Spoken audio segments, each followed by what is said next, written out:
Racist judge forced black Navy SEAL to kneel. Then a U.S. senator walked in. When a black man walks into a courtroom with his head held high and his gaze calm, sometimes it's that very composure that makes the entire room feel threatened. Before we dive into this story, let us know where you're watching from. We'd love to hear your thoughts. That morning, it wasn't just rain. The sky poured down a heavy, cold weight, as if the atmosphere itself was bowing its head, holding its breath, waiting for something significant to unfold. At 7:58 a.m., the rain had yet to stop when Timothy Bennett, 59 years old, a former Navy SEAL, appeared at the gates of Dawson County Courthouse. He carried no umbrella, made no hurried steps. He walked silently across the flooded parking lot, his frame tall and unmoving like a stone pillar planted in the gray weather. Timothy wore a plain silver-gray shirt, its collar slightly frayed from too many washes. The wet fabric clung to his frame, subtly revealing the strength of a man who had spent years training for unnamed missions. No insignia, no medals, no sign that he had once commanded black ops so covert that even Congress only heard of them behind closed doors. Timothy had not come to prove anything. He came to listen, and if needed, to speak. Inside the courthouse, courtroom number 2, a room about 15 meters long, paneled in dark wood, carrying the faint scent of old benches, was packed. Nearly 40 people sat shoulder to shoulder, most of them local white residents, mostly middle-aged or elderly. They said nothing when Timothy entered, but their silence was the loudest sound in the room. Not a silence of respect, but one born from prejudice that had already made its judgment.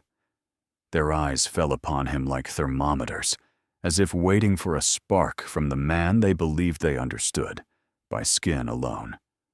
A man in the third row leaned to whisper to his wife, "Looks like an assault charge, judging by the build." His voice was low, but not low enough for Timothy to miss. He didn't turn, didn't respond. He simply continued walking to the front right bench. His dark brown combat boots thudded against the wooden floor in a steady rhythm. Each step, unhurried and unfaltering, like a man marching through the Iraqi desert, not into a place supposedly built for justice. Timothy was seated right next to the judge's bench. The seat was empty. No private attorney, no witness at his side, no friendly eyes in the room. From the moment he passed through the doors to the moment he sat down, not a single soul had called his name. The name, Timothy Bennett, the man who had led a 6-man SEAL team through 3 operations in East Africa, meant no more in that room than a shadow. Because to them, the only evidence they needed to judge him was the color of his skin and the heavy silence he carried with him. Timothy sat with his hands clasped, his back straight, eyes locked on the wooden stand, where, in just a few minutes, a judgment called justice would be delivered. No unnecessary blinking, no lip pressing, no shaking knees. He sat as if lying in wait, not because he had something to hide, but because he knew that resolve had its sound. And in a room already designed to extinguish his voice, that resolve might be the only thing that remained. The courtroom door swung open precisely at 8:14 a.m. A light breeze from the hallway drifted in, carrying the scent of rain mixed with expensive cologne. Paul Walker appeared, clean-shaven, hair slicked back perfectly, wearing a moss-green silk tie and a charcoal gray suit tailored at suitmaster number 5 in Montgomery. In his hand was a slim leather folder, so thin it seemed to contain only declarations, leaving no room for evidence. Walker entered like an actor who had memorized every line of his script. He didn't bother to glance at the defendant. Not a single look was given to Timothy Bennett, the man sitting silently in the front row, the man upon whom Walker was about to unload the full weight of the legal system. Instead, he moved through the room, as if inspecting a stage, his eyes sweeping over the public seating before landing on the clerk's desk, as though waiting for an opening cue. No introduction was necessary. Walker began on his own, his voice steady, unhurried, unwavering. The state of Alabama brings charges against Mr. Timothy Bennett on 3 counts: assault, disturbing the peace, and obstruction of justice. He spoke the words as if reading from a restaurant menu, each word struck with precision, with the confidence of someone who believed the verdict had already been written. Then Walker began to construct a narrative, subtly, layer by layer, of a soldier returned from war who could no longer reintegrate into society. He spoke of veterans with psychological trauma, of post-traumatic stress disorder, and somehow managed to attribute it all to the man before him without presenting a single medical diagnosis. Mr. Bennett, he said, is a textbook case of the fading line between duty and violence. A soldier so accustomed to combat, he can no longer distinguish between enemy and civilian. Some in the room nodded. They didn't need more evidence. They needed confirmation of their bias. Walker continued. The incident occurred at 6:42 p.m. on March 12th at Foster's Market, a small store nestled between 2 intersecting roads, where the security camera happened to be malfunctioning at the most critical moment. Walker described the event with words twisted like barbed wire. Timothy had charged into a neighborly dispute, had taken it upon himself to interfere, and inflicted serious harm on one of the men present. But he didn't mention the knife. He didn't mention the trembling woman. He didn't mention the 9-year-old boy crying by the entrance. He omitted the fact that Timothy had disarmed the attacker with his bare hands, ensured everyone survived, then calmly waited for the police, his composure so unsettling it made them suspicious. With the cadence of a prosecutor scripting a drama for television, Walker said, "When officers arrived, Mr. Bennett refused to answer. He was uncooperative, even provocative. But Timothy had not raised his voice, had not lifted a hand. He had spoken only 4 words to the officer that day. 'I don't have anything.' And that, in the eyes of a system hardwired to distrust black men, was enough to mark him as dangerous." As Walker went on, carving arguments with words sharp as razors, Timothy's public defender, a young man with a loose tie and sleep-deprived eyes, sat silent. He didn't interrupt, didn't furrow his brow, didn't tap his pen. He looked like someone who had seen dozens of cases like this, and had learned to surrender before they even began. The entire room seemed to be staging a familiar play. Timothy wasn't seated in a courtroom. He was sitting inside a pre-assembled set, where every file, every glance from the audience had already been choreographed to place him in the role of the guilty. And Walker, the skilled manipulator, knew it. Timothy remained still, hands clasped, eyes lowered to the worn wooden floor. But deep in his chest, something began to stir. It wasn't anger. It wasn't fear. It was the realization that once again, they weren't seeking the truth. They were only seeking the most believable story. And they had chosen to paste it onto his skin. The atmosphere in the courtroom thickened, as if everyone were holding their breath, waiting for someone to give the signal for the performance of injustice to begin. That was when the large door behind the judge's bench creaked open, and Helen Harwood, the woman whom the local press once dubbed the White Oak Wall of Southern Justice, entered. At 62, Harwood carried the air of someone more accustomed to giving orders than receiving them. Her hair was pinned high, her judicial robe crisp, mirroring the exactness with which she conducted her courtroom. She gave no greeting, cast no glance at the public gallery, and didn't bang her gavel. She simply looked directly at Timothy Bennett, as if he were a flaw that had just walked into a room otherwise perfectly constructed. In a voice as dry and cold as stone, she said, This is a courtroom, not a military base. A statement with clear intent. Here, his rank meant nothing. The years he had spent fighting for his country, from Yemen to Niger, counted for less than nothing. In this place, he was just another black man on trial. Paul Walker immediately caught the signal. He stood, his voice smooth as velvet, but sharp as a blade. If the defendant continues to be uncooperative, we will not hesitate to escalate the charges to a Class C felony, obstruction. No one in the room asked, uncooperative in what way? Timothy was simply silent. Harwood leaned forward, her eyes piercing like needles. Mr. Bennett, this court orders you to kneel. Right now.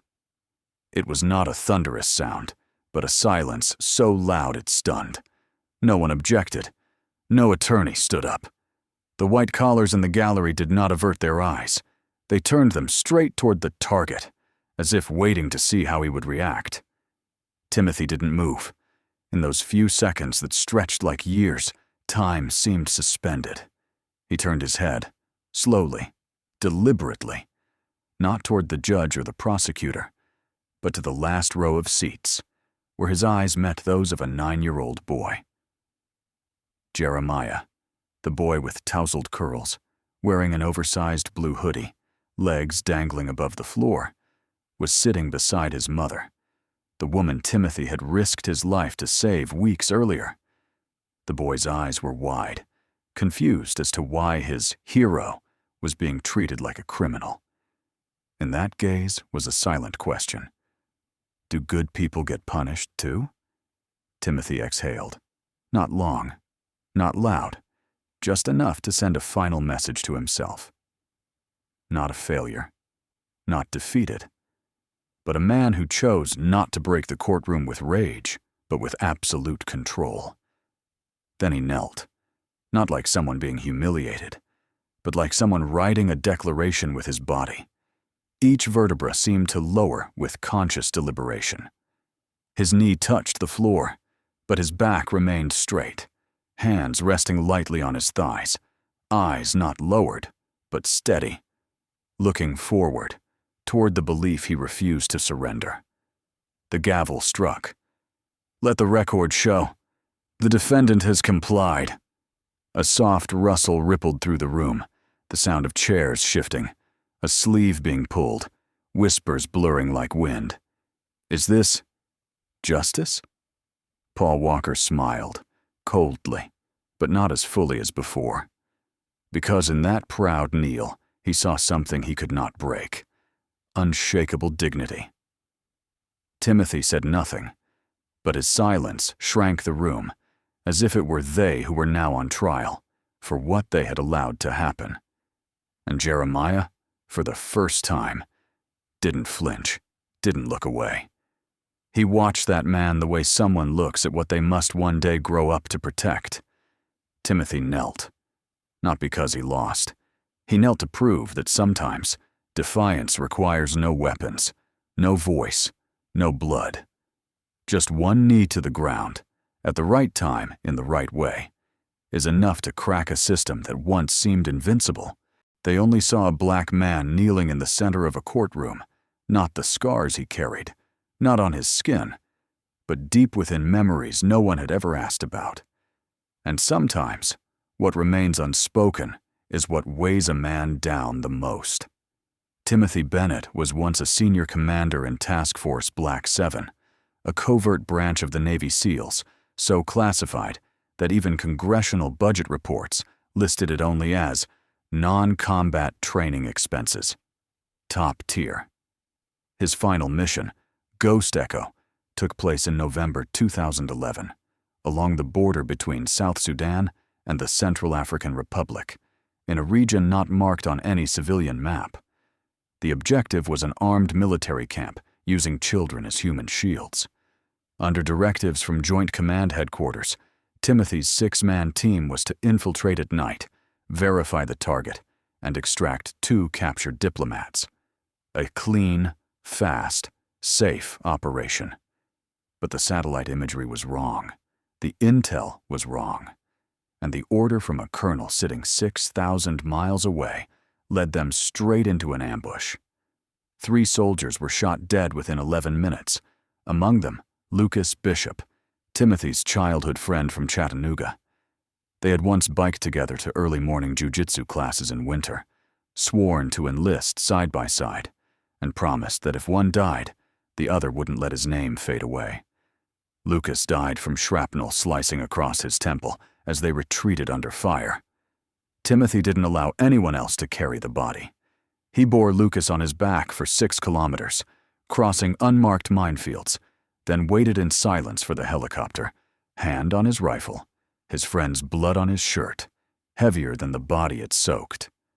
When he returned, command wanted to honor him with the Navy Distinguished Service Medal. Reporters called. CBS, CNN, even someone from Congress invited him to a gala in Washington, D.C. But he turned everything down. There was no official statement, no photograph. Timothy wrote just 2 lines on his early discharge form. Personal reasons, no media contact, no need for service recognition. And then he vanished from the system. All that remained was a red-stamped personnel file labeled Classified, Eyes Only. 4 months later, he resurfaced in a small town called Dawson, Alabama, population under 14,000, where no one asked about your past, if you could fix a car or patch a roof. Timothy rented an abandoned gym on the corner of 83rd Street. Leaky roof, cracked tile floors.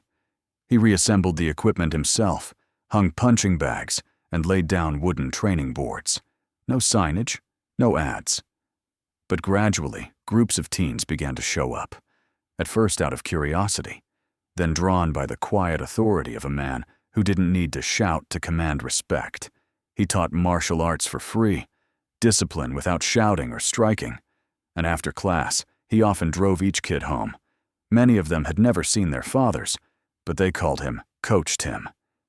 No one knew that in the left pocket of his shirt, he kept the medal he had never worn, because it was the only piece of Lucas he couldn't bring himself to throw away.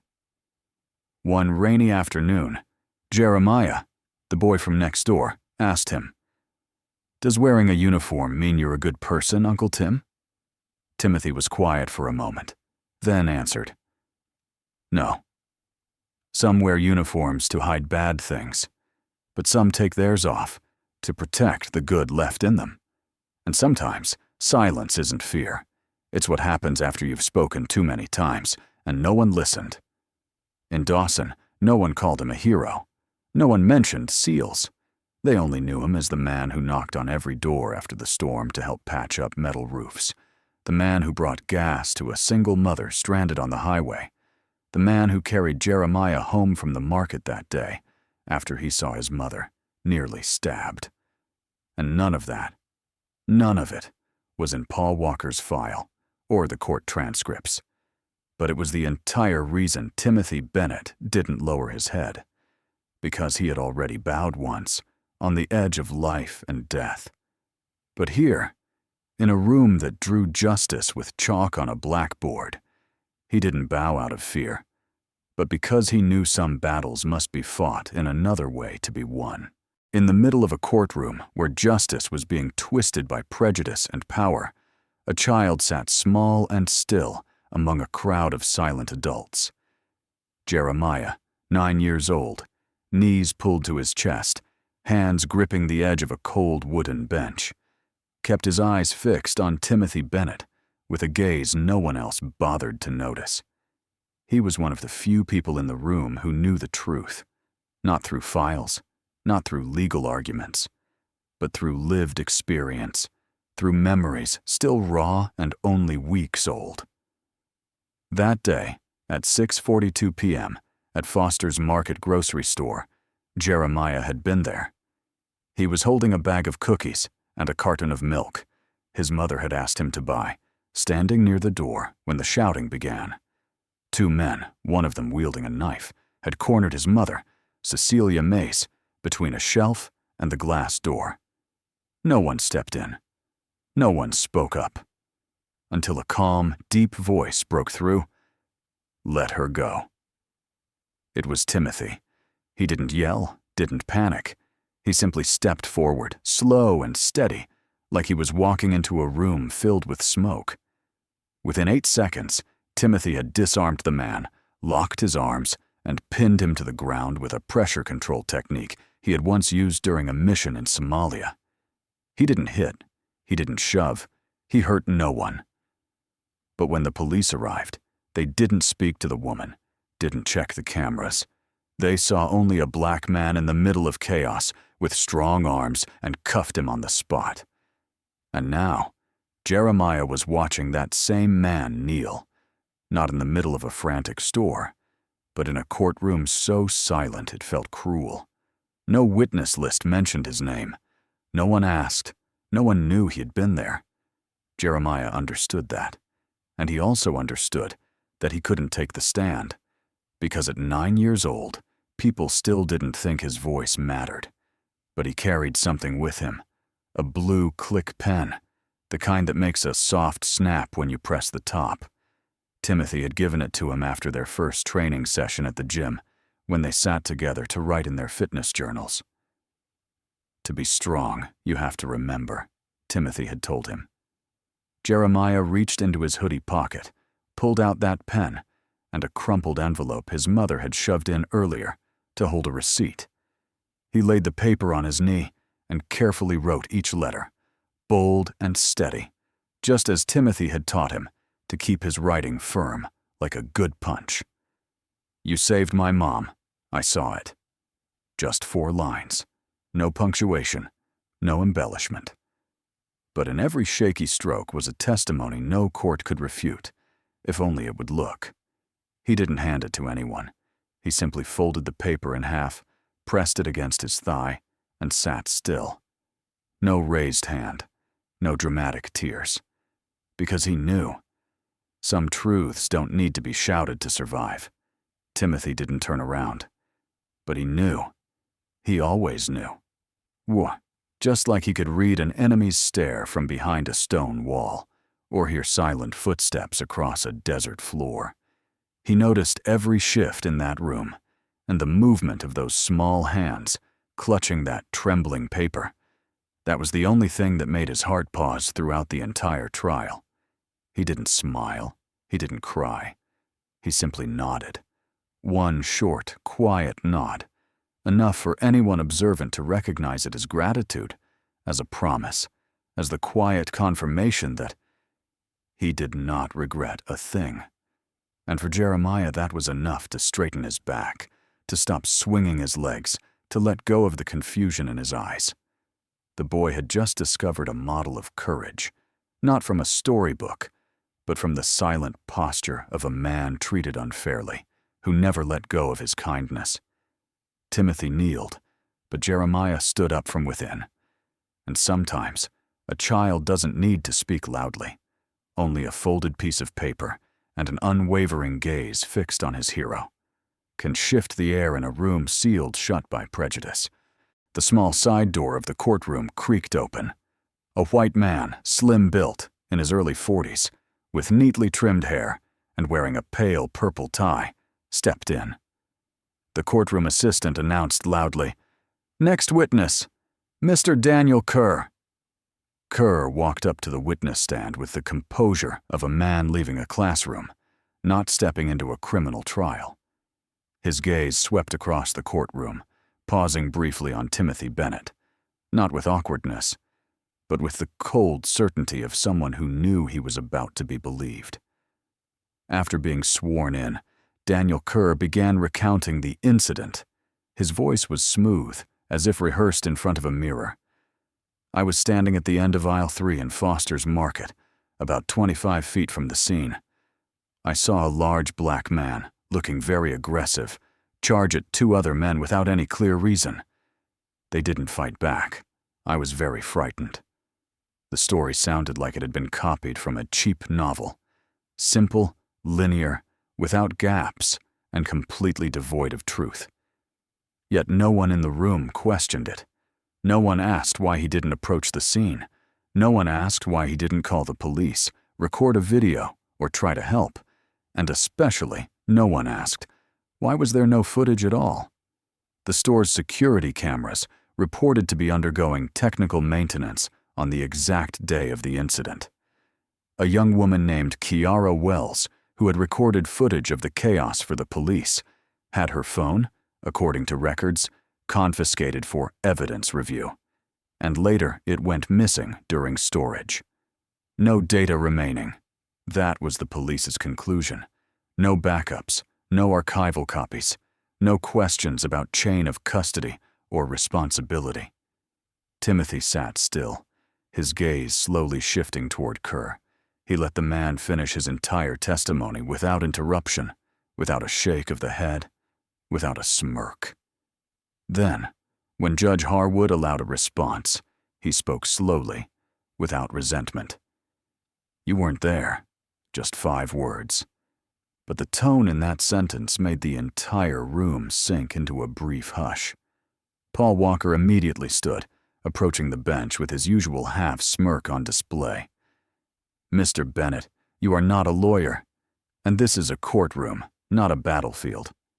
A scoff came from the public seating, not because the remark was funny, but because it was safe. In a room filled mostly with white faces, people laughed when they felt protected by the comfort of sameness. Timothy didn't respond. He didn't laugh either.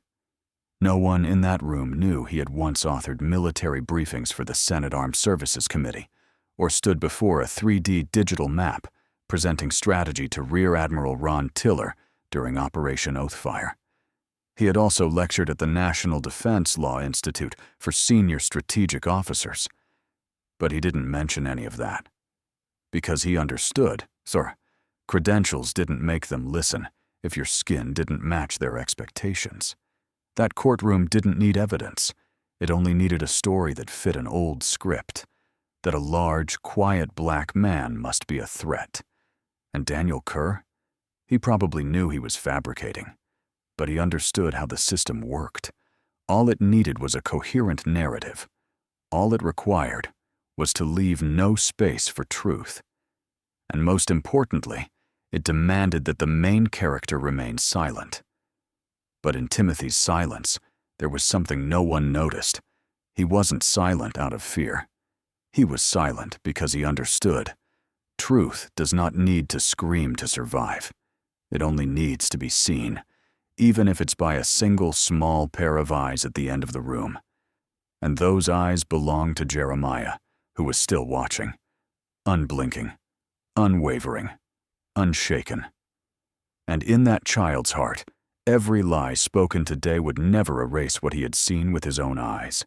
As the courtroom grew cold under the weight of false testimonies and the prosecutor's triumphant smirks, as truth seemed buried forever beneath layers of wood dust and prejudiced law, the double doors at the back suddenly swung open. No name was called. No one had announced her. But the moment that woman stepped inside, the entire room seemed to hold its breath. The sound of high heels echoed steadily across the old tiled floor. Each step struck like a war drum, measured, firm, and utterly unshaken. She wasn't a lawyer. She wasn't a journalist. She was Senator Diana Clean, federal representative of Maryland, one of only 3 women to have ever chaired the Special Committee on National Security, and the one famously dubbed the silent shadow behind 3 presidents. She wore a cream-white suit, buttoned high at the neck, her face devoid of dramatic makeup, but glowing with authority. In her left hand, her phone screen was still lit, an interrupted call. In her right hand, she carried a navy blue dossier, stamped in vivid red ink. Classified, eyes only. And beneath it, a faint watermark. DoD clearance level 5. Restricted. No one dared speak. No whispers. No shuffling of chairs.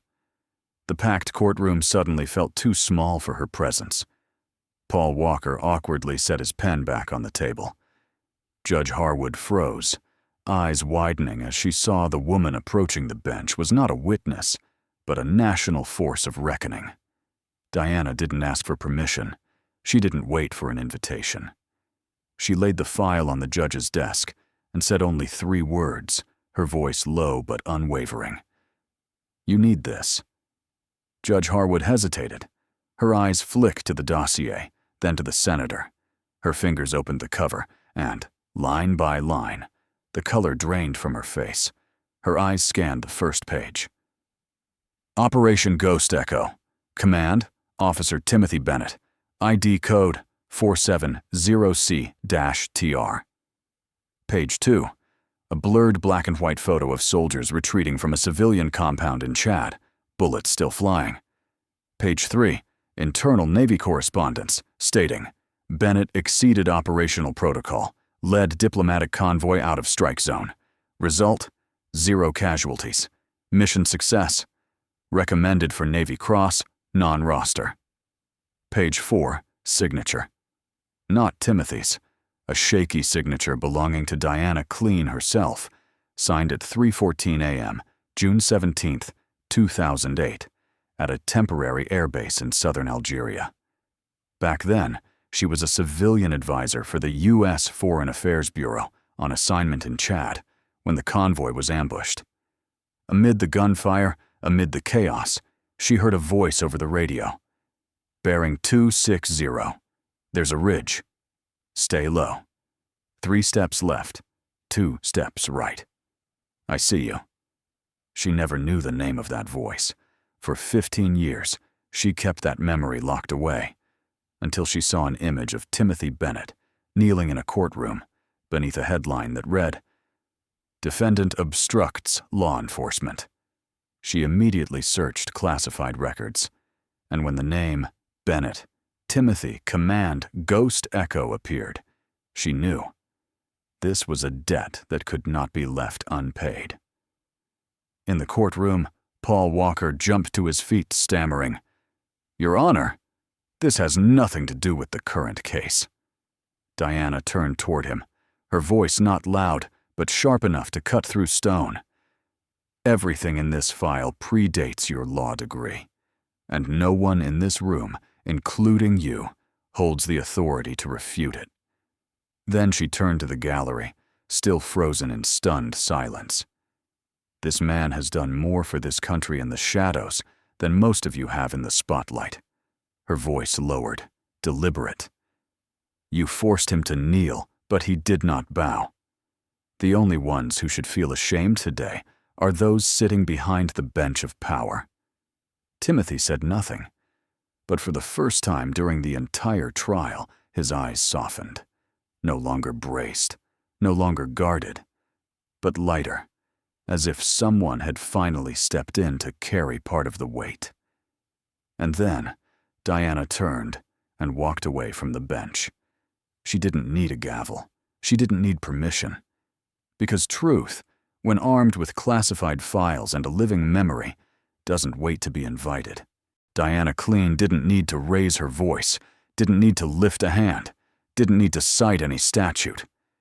Yet every word she spoke, in that courtroom once as silent as a grave, rang out like a bell, shattering the false funeral of justice. After placing the classified file on Judge Harwood's desk and leaving behind a chill in every gaze, she turned toward Paul Walker. The man had lost his cold, confident composure.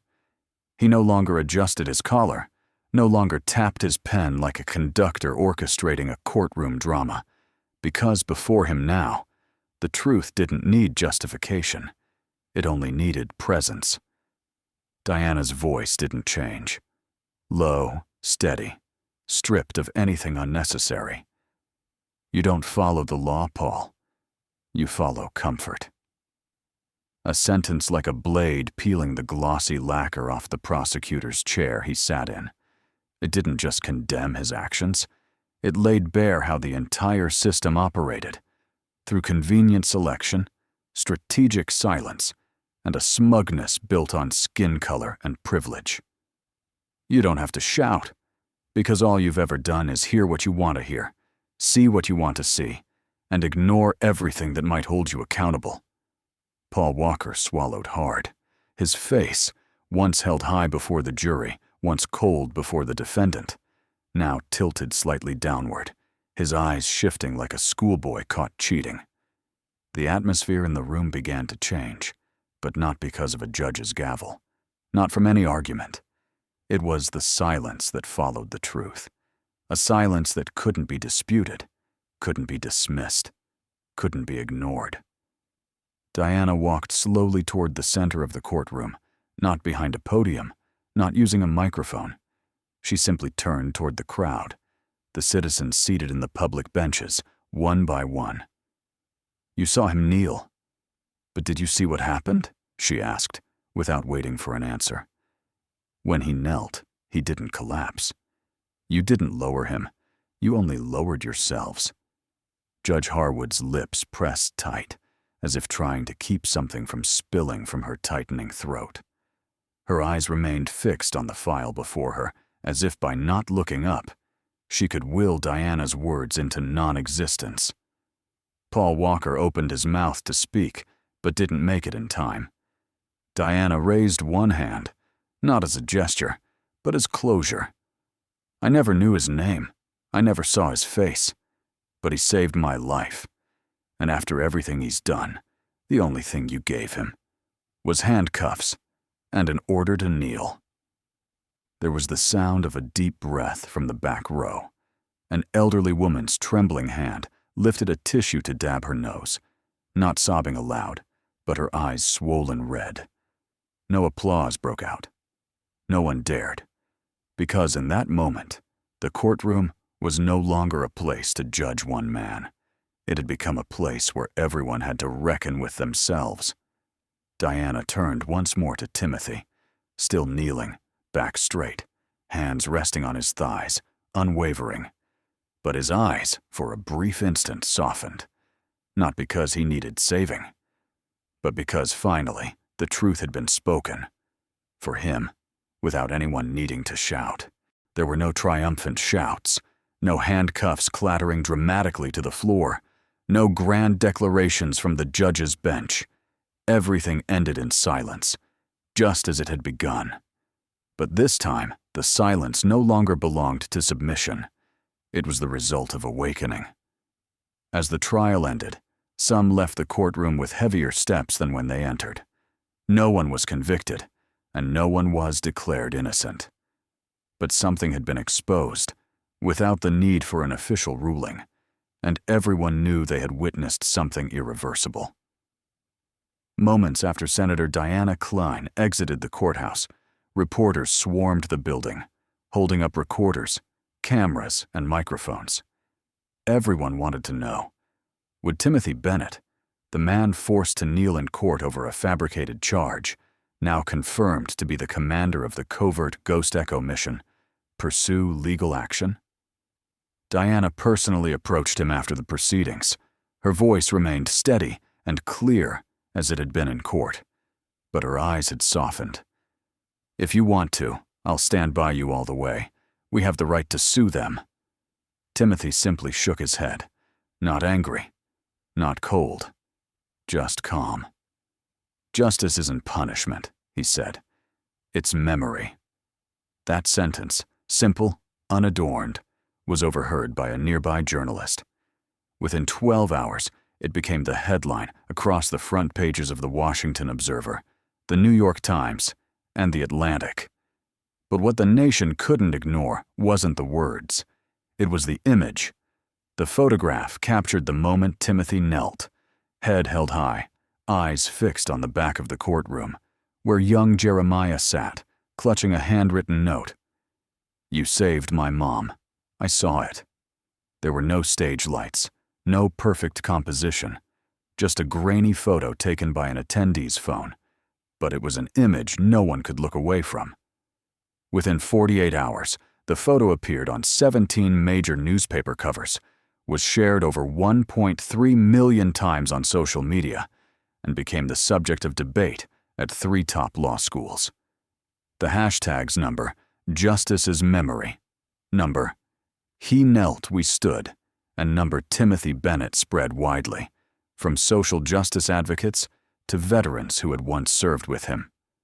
A former Marine commander wrote, "Bennett saved my life during Operation Firewatch in 2005. He never talked about it. Now the whole country knows. But what gave Timothy peace didn't come from social media or headlines. It came from Jeremiah. 3 days after the trial, when Timothy returned to the old gym, its glass door still cracked, the floor still fractured, he found a small American flag neatly placed in the soil of an old plant pot outside. Beneath it was a new note, sealed in a plastic sleeve. "I don't need you to win. I just need people to know you're good." Timothy held the note, saying nothing. His eyes scanned the space around him. The room hadn't changed, but the world outside, it was no longer the same. He didn't sue Judge Harwood. He didn't demand an apology from Paul Walker. He didn't seek damages. He didn't go on TV. When CNN invited him to be an honorary guest on a panel about justice and racial disparities in the U.S. legal system, he declined with a single sentence. "I don't need to say more. I've lived long enough to know what is true will keep living on its own." And that was enough. For Timothy, justice doesn't need to hurt anyone to prove it's right. It only needs to be remembered, to be retold, and never repeated. No need for revenge, only that humanity's memory is not too short. 1 week after the trial, Dawson lay under rain, not the heavy storm that had poured down the day Timothy walked into court, but a gentle drizzle, as if the sky itself were finally exhaling. No more reporters were tracking his every step. No more camera lenses pointed at the grand doors. No one waited with a microphone in hand. Timothy left the courthouse the same way he had lived in this town for the past 7 years, quietly and alone, but never once defeated. His thick coat darkened by the rain, boots pressing steadily on the sidewalk, scattered with decaying leaves. No one escorted him out of the courtroom. No one opened a car door. But someone had waited. From across the street, Jeremiah ran toward him. In his hands was an object carefully wrapped in a transparent plastic bag, a small American flag, folded to regulation triangle, with the stars perfectly centered. It wasn't a flag from a fallen soldier's grave, nor from any national memorial room. It was the flag taken from the bookshelf of a middle school classroom, where Jeremiah had once seen it, hanging, dusty and forgotten, never saluted on Monday mornings. The boy stopped in front of Timothy, breathless. His hands trembled as he raised the flag, eyes lifting. "You deserve this flag." Timothy said nothing. He didn't rush to take it. He simply looked into those eyes, the eyes of a boy who had once watched his mother nearly killed, who had seen justice deny the good, and who had witnessed proud silence bring down a room built on power. He reached out, gently, steady, taking the flag as one might receive a legacy, not for himself, but for all those who had never been seen. He didn't clutch it to his chest. He didn't raise it high. He let it rest against his open palm by his side, as if it were a part of him, not for show, but never to be parted. Then he nodded. No words were spoken, but that nod, slow, deliberate, carry, all the meanings that didn't need to be said. It was gratitude. It was forgiveness. It was acceptance. It was a way of telling the boy, "You are why I didn't scream. You are why I didn't walk away. And you are the proof that the truth was seen." The boy didn't cry. Timothy didn't either. But in that moment, both became witnesses to a kind of man America rarely sees. Quiet kindness that doesn't seek applause, and gratitude that doesn't need to be shouted to endure. Then Timothy turned and walked away. But his steps no longer carried the weight of false reports, of biased stares, or a chair of unjust judgment. He walked like a man who had just handed over a piece of his heart, and knew it had landed in the right hands. Courtroom 2 of the Dawson Courthouse reopened 2 days later.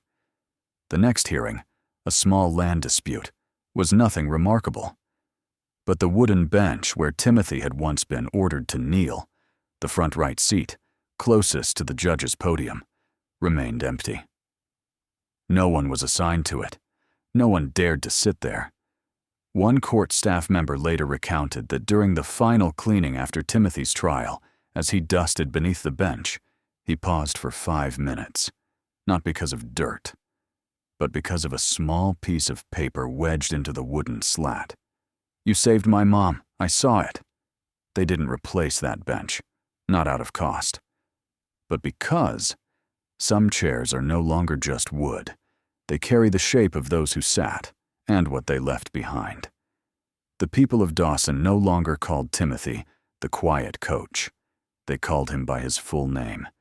They looked at him on the street with silent respect, not showy, but never fading.